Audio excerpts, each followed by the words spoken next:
sio kitu kingine. Ligi ya wanawake. Ligi ya wanawake. Ligi yetu sisi hapa. Bismillah. Semaji, pole kwa mchezo.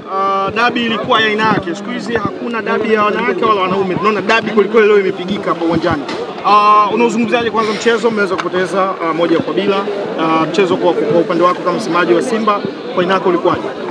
Mchezo mzuri. Simba tumepoteza mchezo huu, lakini tulikuwa kwenye kiwango bora sana.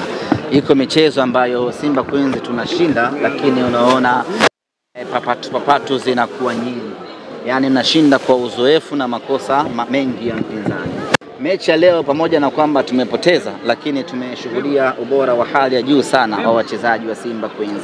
Na kama tungekuwa tuko clinical enough, hasa kwenye safu yetu ya ushambuliaji, tungeweza kuimaliza ama kuijua hii mechi kipindi cha kwanza tu. Kipindi cha kwanza tulikuwa bora sana, tumetengeneza nafasi nyingi sana, tumefanya kila kitu katika mchezo huu, lakini watu wetu wa mbele wakakosa nafasi nyingi ambazo zimetengenezwa. Yote kwa yote ikapelekea mchezo kuisha kwa Simba kufungwa bao 1-0. Sisi kupoteza bao 1-0 leo ni pigo kubwa, kwa sababu linayumbisha malengo yetu ya kupigania ubingwa msimu huu.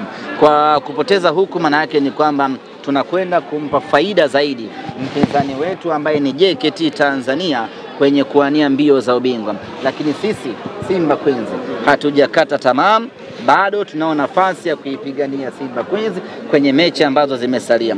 Na uzuri ni kwamba wapinzani ama mpinzani ambaye tunapigania naye ubingwa, kwa maana JKT Queens, bado tuna mchezo naye mmoja mkononi. Kwa hiyo mimi na yeye, kwa maana mimi na JKT ama sisi na JKT, ndiyo mechi itakwenda kuamua nani aondoke na ndoo msimu huu. Nyie na JKT wawili tu? Ya, sisi na JKT, sababu kimwangalia Yanga Princess bado yuko chini sana. Kabla mechi ya leo tulikuwa tunampita pointi. Ametufunga hii leo, maana yake ni kwamba tumemzidi pointi 7. Pointi 7 ni gap kubwa sana kwenye ligi kama hii yenye ushindani. Kwa hiyo JKT kabla mechi ya leo tulikuwa tunamzidi alama 2. Kwa kupoteza huku, yeye akishinda mchezo wake, maana yake anakaa juu kwa alama 1. Kwa hiyo vita rasmi inakuwa ni baina ya Simba Sports Club na JKT Queens. Kwa Yanga Princess leo hiyo wameweza kushinda, wanacheza sana pa uwanjani. Furaha ile ni kumfunga mtani na sio kwamba labda kuelekea katika kuchukua ubingwa. Sijajua wao furaha yao hasa ni ipi, lakini always timu ndogo inapoifunga timu kubwa lazima wapate furaha kama hiyo. Timu ndogo inapoifunga timu kubwa lazima wapate furaha kama hiyo.